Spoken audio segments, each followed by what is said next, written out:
Hey everybody, it's Jason Blaha here. Now that my two obligatory informative videos are done for the day, it's time to talk about current events in the online fitness community. So let me put on my +5 hat of weaponsmithing, work on skilling up my crafting a little bit, and let's do just that.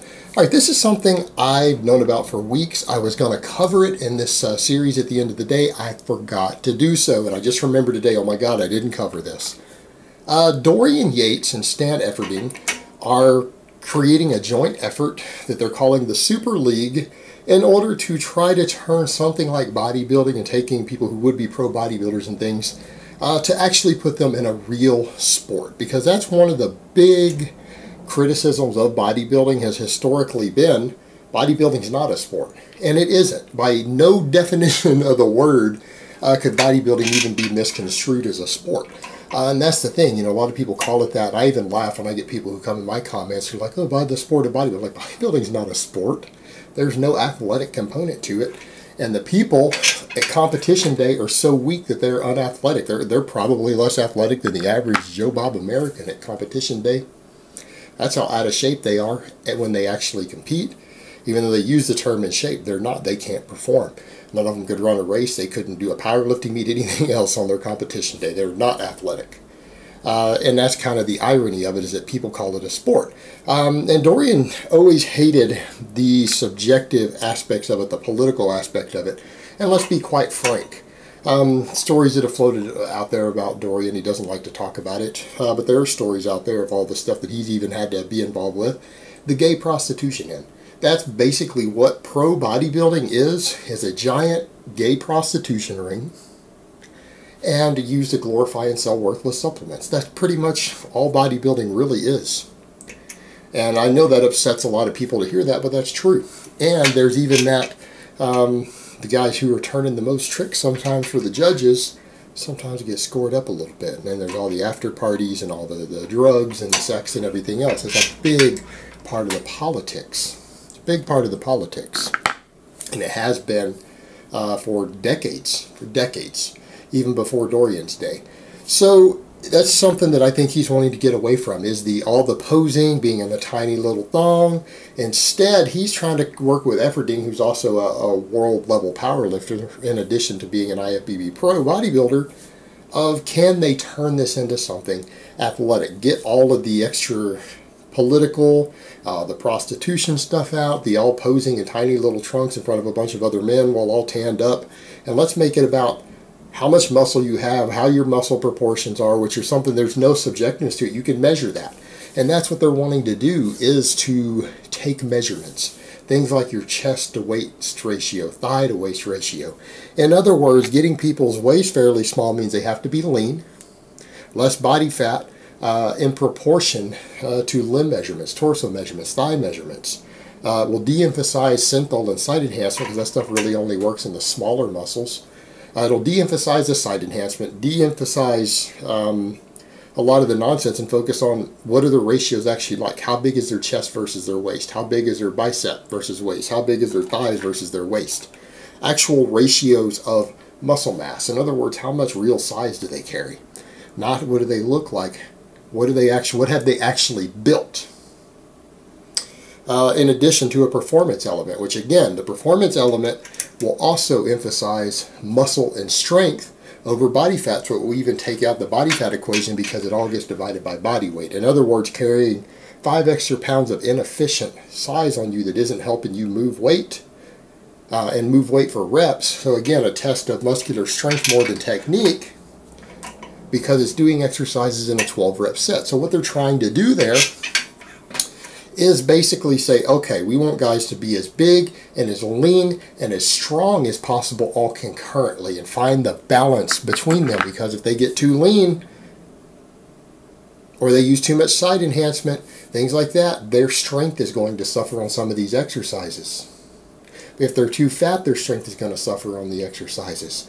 Do they have weaknesses in their body? If they have weak muscles, they can't just inject stuff in them to bring them up. They're going to have to actually strengthen them, because they're going to be tested on 8 different exercises. And when you have 8 different exercises that your strength is going to be tested on, it really means that a person can't have weak links in their muscle groups anywhere, because that will affect performance. It's like powerlifters and everyone else. If they want to get better to lift, they'll find sometimes the weakest muscle in that lift and beat on it with an isolation movement if they have to bring that muscle up so that it doesn't limit their strength. Well, in this, these guys are having to have a strategy because they're having to pick a weight that they can do 12 reps with. They add up for the score. If they get 12 or less, they combine that, multiply it times the weight of it, then they divide it by their body weight, which means their body weight will count against them. So in other words, muscle makes you stronger, but fat doesn't usually, up to a certain point, unless you get too emaciated or you're losing water and everything else, and you lose strength. So they have to be reasonably lean to get the scores right without being depleted. And it'd be the same because of the waist ratios and all this stuff. So they're having to perform 8 different exercises and pick kind of a strength stamina. I mean, they're basically testing a 12 rep max, and can you accurately pick your 12 rep max on an exercise? If you only get 10 reps, you lose points because you won't get to count the 11th and 12th rep into the score. If you pick a weight you can do 14 or 15 with, you end up using 20 less pounds on the exercise, multiplied times 12, you're losing 240 points. So it forces them to strategize and to actually be good at 8 different exercises. In order to be reasonably strong at 8 different various exercises, you can't really have a weak muscle anywhere in your body. You can't have a weak core. You can't have a weak bicep. You can't have a weak spinal erector or weak traps, weak hamstring. Anything like that will knock down a couple of your exercises. All of those muscles have to be strong and fit. Well, that's also going to cut out some of the site enhancement, because some of those muscles can become weak links when they get too much oil and all that crap in them. And it's going to force these people to actually be able to perform, which means they have to train to perform.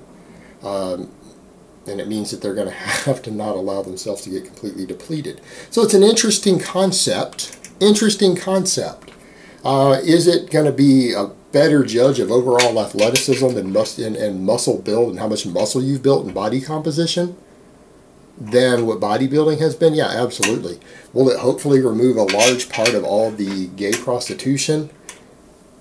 Only at the competitive level, probably. Maybe not in the long term. Why? Because a lot of these guys still need massive amounts of drugs that they can't afford, a lifestyle that they can't afford to compete in. These guys are still going to have to use very, very large doses of drugs to pull these off, because they got to have a massive chest versus waist, massive thighs versus waist. They need to be able to squat and leg press and overhead press massive amounts of weight for high reps. That's going to require very heavy doses of anabolics, just like bodybuilding has always done. And it might mean that some people are still going to have to perform all the tricks they've been doing to afford it, as a lot of these bodybuilders don't have the financial means to afford this lifestyle. In fact, the majority don't. That's why the prostitution is so prevalent. So I can appreciate what they're trying to do. It's probably a step in the right direction. It's probably better than pro bodybuilding is right now in terms of actually judging anything of value. And it'll take some of the extreme depletion out that kills these guys, all the diuretics that kills these guys out, take out a lot of the site enhancement, because that's going to be counterproductive in a lot of ways. It's not going to be as helpful. It'll help with all of that. But at the end of the day, it's still going to be used probably to sponsor a bunch of worthless products and supplements. It's still going to be about drug abuse, but at least I suppose there would be an athletic component to it. We would be able to call it a sport, which is something no reasonable person would ever do with bodybuilding these days. So is it a step in the right direction? Yeah, probably, if that's something they wanted to do to kind of improve bodybuilding and remove the nonsense, the politics, some of the prostitution, some of the crazier drug stuff, not just the anabolics, but all the site enhancement stuff and the diuretics and all that. It'll take a lot of that out, meaning a lot of these guys will probably live longer. Probably better in regards to health, definitely better just of athleticism, but at the end of the day, a lot of it's still going to be there. It's still going to be pretty extreme drug abuse. We'll still have to be involved. So mixed feelings about it personally. I think it's an interesting concept because it actually is trying to make bodybuilding what it was originally intended to be about. But the problem is that bodybuilding for so long now has basically been a gay muscular pageant that it's really going to be hard to break away from that in a lot of ways. And also, it's been so taken over by the supplement industry, this same thing will be the same thing. It'll just be supplement companies coming in running it before long, because they're the ones with the money in the industry. They're the ones who are big businesses able to sponsor all this stuff, which is ultimately, I think, one of the biggest problems, the three biggest problems with bodybuilding now, outside of the fact that it's not a sport, it's just a big beauty pageant, is all the prostitution, the extreme drug abuse, and of course the fact that supplement companies use it to market completely worthless products and rip people off for the most part. So some of that is still there, but it is a step in the right direction. I would agree with that. So I can appreciate that fact, that it's a step towards that direction and actual objective measurements of muscularity that are measurable, no opinion stuff that you can measure, quantify, performance that you can quantify, and leaving politics and opinion out of it. So it's positive in that regard, but a lot of the negatives of bodybuilding are still going to remain, even though it is a step forward, I think.